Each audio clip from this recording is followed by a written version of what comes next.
तो हेलो दोस्तों, welcome back to my channel Piya wonder study. आज हम लोग पढ़ने जा रहे हैं पार्ट 1 फिजिक्स क्लास 11th का chapter 2 motion in straight line. इसमें हम जानेंगे कि मोशन जो स्ट्रेट लाइन में मोशन होता है कैसे होता है। Speed, velocity, average speed, average velocity, अलग अलग चीज़ें, डिस्टेंस, डिस्प्लेसमेंट, अलग अलग चीज़ों के बारे में जानेंगे। इसमें हम जैसे कि और काइनेटिक, डायनामिक, जैसे और भी होते हैं जिसमें फोर्स होता है, जिसमें मोशन होता है। ऐसे अलग अलग चैप्टर अभी तक आपने अलग अलग इनके चैप्टर ही देखे होंगे। आज हम लोग इसके अलग अलग पार्ट्स भी देखेंगे। तो चलिए शुरू करते हैं। पहला टॉपिक है ब्रांचेस ऑफ, मतलब जैसे कि हम इसमें बताया जा रहा है कि जो फिजिक्स है वो एक ब्रांच, एक पार्ट है साइंस। जैसे आपने पढ़ा होगा कि पहले आपके में 10th में जो साइंस की बुक रहती रही होगी वो सेम टू सेम, उसमें फिजिक्स केमिस्ट्री अलग नहीं रहता रहा होगा। अब जो है वो फिजिक्स केमिस्ट्री बायो अलग अलग हो गया है। जो न्यू ये सेशन है आपका, और सेकेंड चैप्टर भी है। मतलब अभी ज़्यादा दिन भी नहीं हुए होंगे आपके पेपर हुए। तो चलिए शुरू करते हैं motion in straight line chapter. तो देखिए मतलब कि जैसे जो मैकेनिक्स इसमें बताया जा रहा है कि जैसे मैकेनिक्स में आपको एक मैकेनिक्स जिसमें दो टाइप होते हैं, काइनेटिक और डायनामिक्स, काइनेमेटिक्स और डायनामेटिक्स। काइनेमेटिक्स जो होता है उसमें जैसे कि हम जैसे मैंने पूछ लिया कि जैसे किसी ने एक बॉल मारी, जैसे इसमें एक बच्चा बॉल मार रहा है, जैसे इसने बॉल मार, तो इसमें जैसे कि मोशन इफेक्ट, उसके मोशन कितना हुआ, उसमें कितनी स्पीड थी, कितना उसका डिस्टेंस रहा, कितना डिस्प्लेसमेंट, वो सब आ जाता है काइनेमेटिक्स में। क्योंकि जैसे इसमें इफेक्ट यानी अंतर के बारे में बताता है कि कितना डिस्टेंस रहा, कितना डिस्प्लेसमेंट रहा, कितना मोशन रहा, कितनी दूर तक गया, उसके बारे में बताता है। अब जैसे डायनेमिक्स में हो गया तो डायनेमिक्स में उसके कारण बताता है कि नहीं, कारण बताता है कि फोर्स कितना लगा, एनर्जी कितना लगा, ये कॉसेस बताता है। और काइनेमेटिक्स में इफेक्ट बताता है। इसमें जैसे लिखा हुआ है, it describe the motion of object without looking at the cause of motion, and dynamic it relates the motion object force and cause them। अब जैसे मैं आपको एक सिचुएशन देता हूँ, ठीक, जैसे रेस्ट एंड मोशन, पहला में जैसे हमारा टॉपिक है रेस्ट एंड मोशन, तो उसका भी मैं एक आपको पहले देते हैं, फिर उसके एक एग्जांपल देता हूँ, फिर उसका मैं आपको एक बताऊंगा, अच्छे से एक्सप्लेन करूंगा।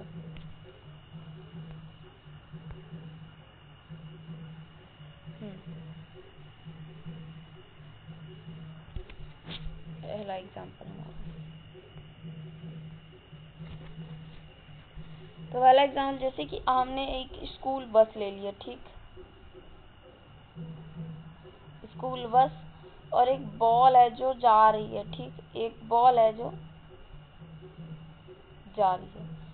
और देखिए उसमें अच्छे से नहीं आ रहा, तो मैं आपको अच्छे से बता देता हूँ। जैसे कि एक स्कूल बस है,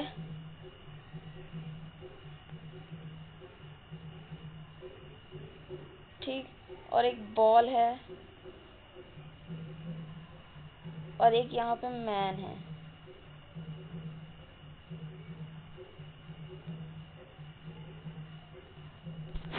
एक यहाँ पे मैन है।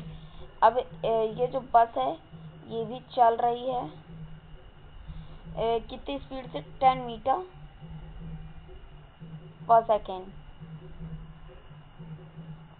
और ये बॉल की भी स्पीड 10 मीटर पर सेकेंड।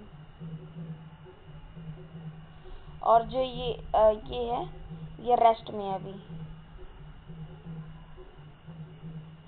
या भी रेस्ट में। इन तीनों को अब मैं आपके सामने एक सिचुएशन, मतलब इसमें हम 3 सिचुएशन लगा देते हैं। जैसे कि पहली सिचुएशन हमारी क्या हो गई, सिचुएशन पहली जो होगी कि in this situation bus is move, speed is 10 metre per second. जो पहली सिचुएशन है हमारी कि जो बस है वो जो भाग रही है वो 10 मीटर पर सेकेंड की स्पीड से भाग रही है, और जो हमारी एक बॉल है उसे किसी ने किक किया है तो वो भी 10 मीटर पर सेकेंड की स्पीड से भाग रही है।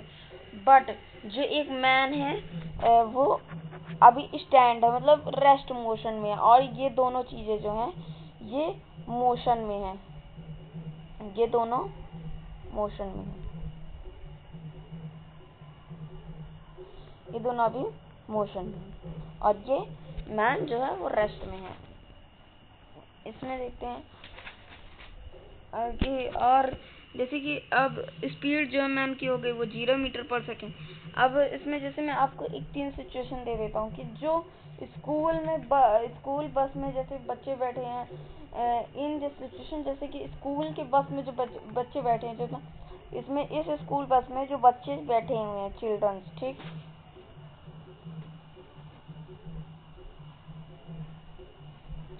इस स्कूल बस में जो चाइल्ड बैठे हुए हैं, वो जो बैठे हुए हैं तो उन्हें जो बॉल दिख रही है वो रेस्ट में दिख रही है या मोशन में दिख रही है। तो ऑब्वियसली सी बात है भाई कि अगर जो बस में बच्चे बैठे दिख रहे हैं तो जो बस की स्पीड है वो भी 10 मीटर पर सेकेंड है, और जो बॉल की स्पीड है वो भी 10 मीटर पर सेकेंड है। तो दोनों की जो जब स्पीड सेम है, तो जब दोनों बाहर से देखेंगे, उसे भी बच्चे देख रहे हैं, तो देखेंगे तो लगेगा सेम ही सेम लगेगा उन्हें। तो कहीं मतलब कि उन्हें लगेगा कि हमारे साथ ही साथ बॉल जा रही है, मतलब कि वो उनको सोचेंगे कि हाँ ये जो बॉल है वो रेस्ट हो रही है। उसी जगह पर अगर दूसरे सिचुएशन में देख लेते तो वो, अगर जो मैन है वो खड़े खड़े देख रहा है बॉल को, तो उसे मोशन में दिखेगी या रेस्ट में दिखेगी। तो उसे जो बॉल है, ऑब्वियसली सी बात है कि अगर वो खड़ा हुआ है उसकी स्पीड 0 है, और जो बॉल उसके सामने से जाते हुए दिखेगी और वो चली जाएगी और वो वहीं पे रह जाएगा, तो मतलब जो स्पीड होगी उसकी 0 रहेगी, तो मतलब वो मोशन में नहीं रहेगा, वो रेस्ट मतलब वो मोशन में उसे दिखेगी। अब ये बात बताई जा रही है कि इसमें ये जो दोनों सिचुएशन है ये करेक्ट है या नहीं। हाँ भाई, अपने अपने नज़रिए से तो ये दोनों सिचुएशन जो है, ये दोनों सिचुएशन करेक्ट है। तो ऐसा तो हम नहीं कह सकते कि भाई वो जो बच्चे स्कूल बस में बैठे हैं वो गलत बोल रहे हैं, या तो वो जो मैन है वो गलत बोल रहा है। अपनी अपनी जगह पर तो दोनों सही हैं। तो ऐसे होता है रेस्ट एंड मोशन का कहानी। तो इसी तरह से आपको समझ में आ गया होगा। अब देखते हैं position of point. Position of point में जैसे एक हमने चिल्ड्रन ले लिया, हमारा जैसे एक चिल्ड्रन है, वो एक पाथ अवे में है, देखिए एक रोड में है,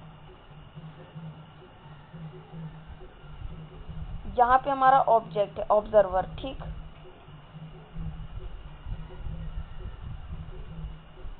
यहाँ पे हमारा ऑब्जर्वर है, इसे इस जगह पर जाना है, ठीक। इसकी ये इनिशियल पोजीशन है, ये फाइनल पोजीशन है। अभी इसे इस जगह पर जाना है। तो जैसे इसमें आपने देखा कि 1 डायमेंशनल, 2 डायमेंशनल, 3 डायमेंशनल होता है। तो ये कोऑर्डिनेट के हिसाब से, जैसे मैंने इसकी एक टाइम ले ली तो एक जैसे 1 हो गया। अब इसके बाद मैंने 2 डायमेंशनल में देखा तो 2 डायमेंशनल में वो तो मैं 0,0 हो जाएगा। आपने अगले साल 10th में पढ़ा होगा। अगर तो 3 डायमेंशनल ले लिया तो 3 डायमेंशनल 0, 0,0 इस तरह हो जाता है, कोऑर्डिनेट बढ़ जाते हैं, ठीक। तो इसे इस पोजीशन तक जाना है। तो इसमें यही होता है कि इस पोजीशन तक उसे जाना है, तो उसकी इनिशियल और फाइनल पोजीशन क्या होगी वो बताना है उसे, ठीक। जैसे इसकी मैंने 5 मीटर हो गई, तो इसे यहाँ तक जाना है तो उसका डिस्टेंस और डिस्टेंस बता देना, हो गया। उससे उससे मतलब इससे पता चल जाता है कि जो डिस्टेंस कितनी है, डिस्प्लेसमेंट कितनी है। तो इसको हम पता करते हैं एक ग्राफ बना के, ठीक है, पता करते हैं।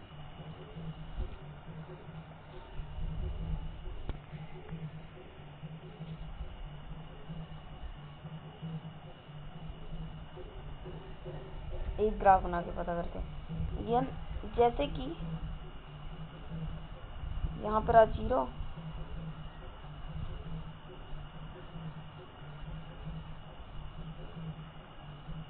यहाँ पे 1, यहाँ पे 2, यहाँ पे 3, यहाँ पे 4।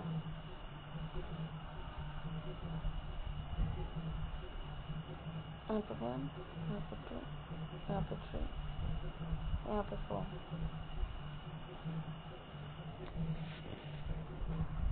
अगर कोई भी जैसे देखिए मैं आपको बता देता हूँ कि जैसे कि एक आदमी है, जैसे कि वो इस पोजीशन से यहाँ तक 3 तक चल रहा है, ठीक।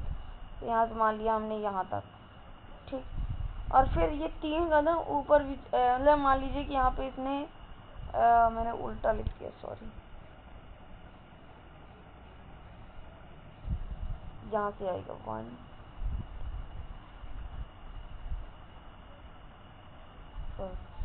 जैसे कि यहाँ से ये 3 कदम चला और यहाँ से इसने 4 कदम चला, ठीक। तो यहाँ पे आके जैसे इसका कोऑर्डिनेट पटेगा तो यहाँ पे आ जाएगा एक्स एक्सिस का 4 और तो इसका आंसर आ गया 4,3। इसी तरह से हम कोऑर्डिनेट अलग अलग कोऑर्डिनेट पता कर लेंगे। चलिए मैंने आपको बता ही दिया 3 डायमेंशनल, 2 डायमेंशनल, 3 डायमेंशनल, इसमें एक एक जैसे कोऑर्डिनेट बढ़ाते जाता है। आपने अगले साल पढ़ाई होगा। चलिए ऊपर चलते हैं, पता करते हैं। और अब जैसे कि डिस्टेंस एंड डिस्प्लेसमेंट के बारे में, ठीक। जैसे कि डिस्टेंस एक स्केलर क्वांटिटी है और ये वेक्टर क्वांटिटी है। आपने पढ़ा होगा अगले साल आपने पढ़ा ही होगा। इसमें भी जैसे कि डिस्टेंस में बताया जाता है कि जैसे हमने लिया कि मैं आपको एक एग्जांपल से ही बताता हूँ।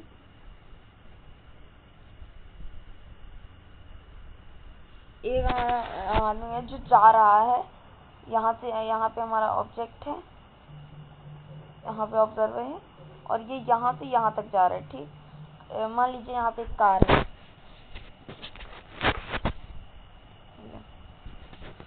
और फिर ये यहाँ से यहाँ तक जा रहा है। ये यहाँ तक की डिस्टेंस इसकी 10 किलोमीटर। और फिर यहाँ पे मान लीजिए कि उसे जो डेस्टिनेशन जानी थी वो भूल जाता है, ये तो पीछे रह जाती है वो डेस्टिनेशन, ये तो उसको कुछ गिर जाता है, तो ये फिर से 2 किलोमीटर पीछे आता है।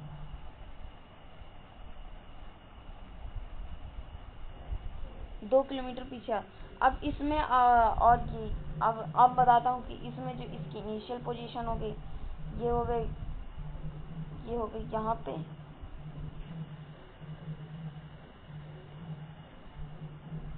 यहाँ पे इसकी इनिशियल पोजीशन, यहाँ पे इसकी फाइनल पोजीशन। तो अब जैसे कि मैं पता करूँगा तो डिस्टेंस हमारी, तो डिस्टेंस हो जाएगा, डिस्टेंस हमारा हो जाएगा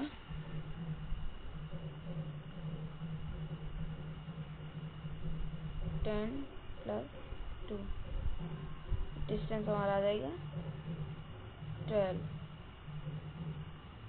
12 किलोमीटर। इतना डिस्टेंस किया। और इसकी जगह अगर हम डिस्प्लेसमेंट पता करेंगे,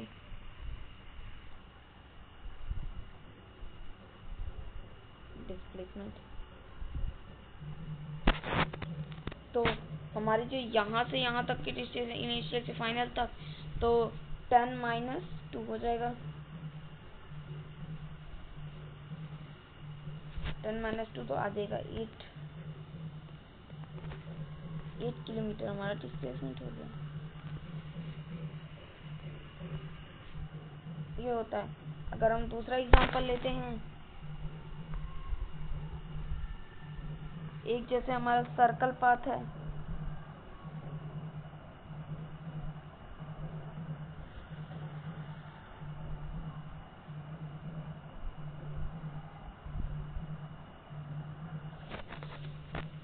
जैसे हमारा यहाँ पे ऑब्जेक्ट है,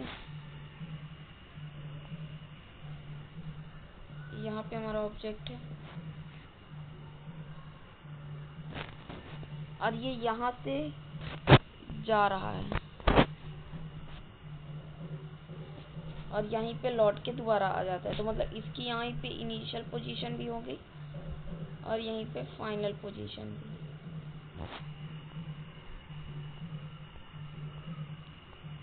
इसकी फाइनल और इनिशियल पोजीशन, तो इसमें आपको ये आप तो कहते हैं कि भाई की जो डिस्प्लेसमेंट हो गई इसकी, तो डिस्प्लेसमेंट जो यहीं से गया और वहीं से वापस लौट आया, तो मतलब जो इसकी डिस्टेंस हो गई और डिस्प्लेसमेंट हो गई, तो मान लीजिए डिस्प्लेसमेंट तो 0 हो गई, क्योंकि इनिशियल और तो वो तो गया वहीं पे। अगर आपको बताएं तो आप स्कूल गए, स्कूल से घर आ गए, तो अब पूछेगा आपसे कोई अब तुम्हारी डिस्प्लेसमेंट, तो आपकी 0 डिस्प्लेसमेंट। अब वहीं जगह डिस्टेंस पूछेगा, तो डिस्टेंस यानी आप डिस्टेंस आप कैसे बताएंगे? तो मान लीजिए कि हमने यहाँ पे रेडियस ले लिया r, तो डिस्टेंस बनाने के लिए हाँ सर्कल का, हाँ कुछ याद आ रहा है, सर्कल का फॉर्मूला होता है 2πr। हाँ ऐसे, हाँ तो इसका आंसर हो जाएगा 2πr। अब मैं आपको एक सिचुएशन देता हूँ, ठीक है।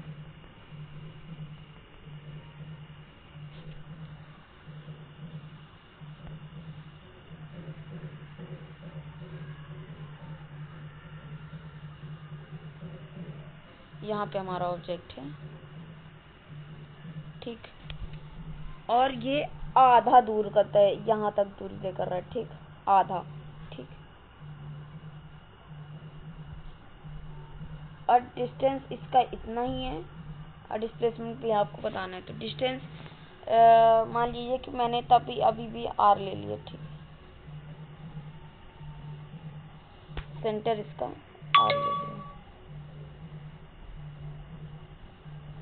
सेंटर भी r ले लिया।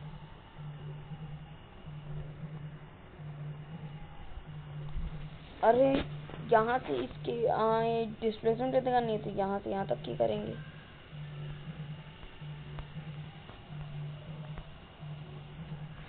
यहाँ से यहाँ तक की करेंगे, तो 2πr होता है, तो आधा हो जाएगा, तो डिस्टेंस आ जाएगी हमारी 2πr डिवाइडेड बाई 2, तो आंसर आ जाएगा πr। हमारी डिस्टेंस आ गई। उसी जगह डिस्प्लेसमेंट पता करने जाएंगे।